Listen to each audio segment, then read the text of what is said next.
Delhi station চলে এসেছি সকাল সকাল।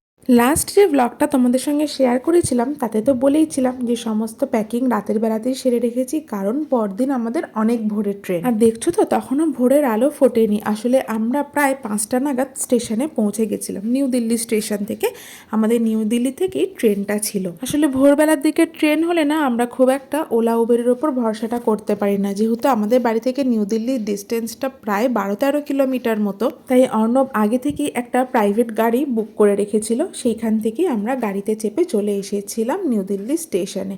আর এই দেখো ট্রেনও দিয়ে দিয়েছে। ট্রেনটা বুঝতেই পারছো, এটা ছিল নিউ দিল্লি কাঠগোদাম শতাব্দী এক্সপ্রেস, যেটা কিনা একটা চেয়ার কার ট্রেন। আর নিউ দিল্লি থেকে 6:20 ছাড়ে, কাঠগোদাম পৌঁছায় 11:55-তে। আগের দিনই তোমাদের বলছিলাম না যে একদম সমস্ত প্ল্যানিং লাস্ট মোমেন্ট। আসলে সমস্ত প্ল্যানিং লাস্ট মোমেন্ট সেটা বলবো না, এই যে ঘুরতে যাব এই প্ল্যানিংটা তো আগে থেকেই করেছি, কিন্তু ট্রেনের টিকিটের বুকিংটা আমাদের একদম লাস্ট মোমেন্টে করতে হয়েছে বলে এরকম চেয়ার কার বুক করতে হয়েছে। নয়তো মাম্মামকে নিয়ে চেয়ার কারে যেতে তো আমি একদমই পছন্দ করি না, কিন্তু এসি 3 টায়ার 2 টায়ার কোথাওই আমরা বুকিং পাচ্ছিলাম না, সমস্ত ওয়েটিং ছিল। ট্রেনে উঠতে না উঠতেই সকাল সকাল চা দিয়ে দিয়েছে। বাইরেটা ছিল তখনও অন্ধকার, আস্তে আস্তে সূর্যের আলো ফুটতেই দেখলাম আমাদের সামনে এসে হাজির হয়ে গেল ব্রেকফাস্টও। আর ট্রেনের ব্রেকফাস্টে শীতকাল মানে এই মটরশুঁটি আর ভুট্টা সিদ্ধ দেবে, সাথে এই জুসটা আর সেই স্যান্ডউইচটা। আমাদের ব্রেকফাস্ট সারতেই মাম্মামও খানিকটা ঘুম দিয়ে উঠে পড়েছিল। ওই একটু জল খেয়ে নিল। মাম্মামের জন্য সকালবেলাতেই না আমি বেশ খানিকটা লুচি বানিয়ে এনেছিলাম। এইরকম টাইপের জার্নিগুলোতে না মাম্মাম লুচি পাওয়াটা খেতে ভীষণ ভালোবাসে। তো আমি না 3:30 নাগাদ ঘুম থেকে উঠেছি। আটাটা আগের দিন রাতেই মেখে রেখেছিলাম, লুচিগুলোকে ফটাফট ভেজে নিয়ে চলে এসেছি ওর স্কুলের টিফিন বক্সে। অ্যাকচুয়ালি ওর স্কুলের টিফিন বক্সের খাবার খেতে কিন্তু ভীষণই ভালোবাসে। এখন ও বাবার কোলে বসে রয়েছে। অ্যাকচুয়ালি ও একটু বোর হয়ে যাচ্ছিলো, এখানে খুব একটা দৌড়াদৌড়ি করতে পারছিল না।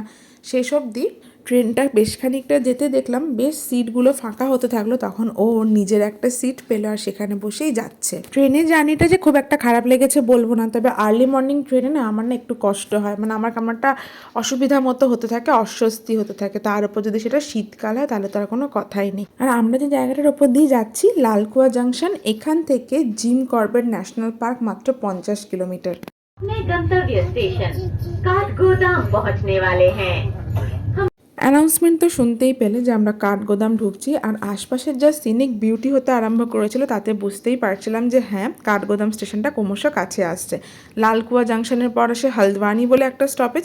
কেউ যদি মনে করে সে কিন্তু হলদওয়ানি নেবেও সেখান থেকে গাড়ি করে যেতে পারে নৈনিতাল। আর হলদওয়ানিতেই আছে বাস স্টপটা, যে বাসটা কিনা ডাইরেক্ট নৈনিতাল বাস স্ট্যান্ড অবধি যায়। কিন্তু আমাদের না নৈনিতালে বুকিং ছিল না, আমাদের বুকিং ছিল খুরপাতাল নামে একটা জায়গাতে, একটা অফবিট জায়গা বলতে পারো নৈনিতালের আশপাশে।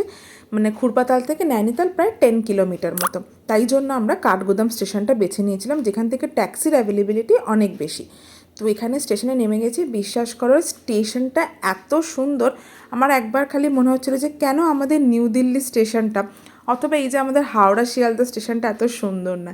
এরকম যদি স্টেশনের সৌন্দর্য হয়, স্টেশন ছেড়েই তো আর যেতে ইচ্ছে করবে না। ট্রেনটা যখন স্টেশনটায় ঢুকে গেছে না, ট্রেনটাকে দেখতে একদম টয় ট্রেনের মতো দেখতে লাগছিল। যাই হোক, কাঠগোদাম স্টেশন থেকে আমরা বেরিয়ে চলে এসেছি ট্যাক্সি স্ট্যান্ডের দিকে। কাঠগোদাম থেকে আমাদের খুরপাতালের যে গেস্ট হাউসটা ছিল সেইটা অবধি ভাড়া চাইছিল 1300 টাকা। তো আমরা সেটাই দিয়েছিলাম। তবে কেউ যদি চায় স্টেশনের মধ্যেই প্রিপেড ট্যাক্সি বুকিংয়ের জায়গা আছে, সেখান থেকে বুক করতে পারে। সেখান থেকে বুক করলেই ওই 1400-1500 টাকার মধ্যেই জেনারেলি ভাড়াটা থাকে।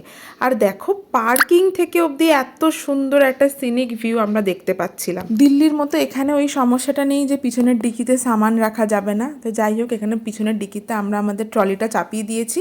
আর এবার আমরা যাচ্ছি আমাদের গেস্ট হাউসের উদ্দেশ্যে। ভিডিওটা এখানেই শেষ করছি। দেখা হবে কাল আর একটা নতুন নৈনিতালের ভিডিও নিয়ে। সকলকে টাটা।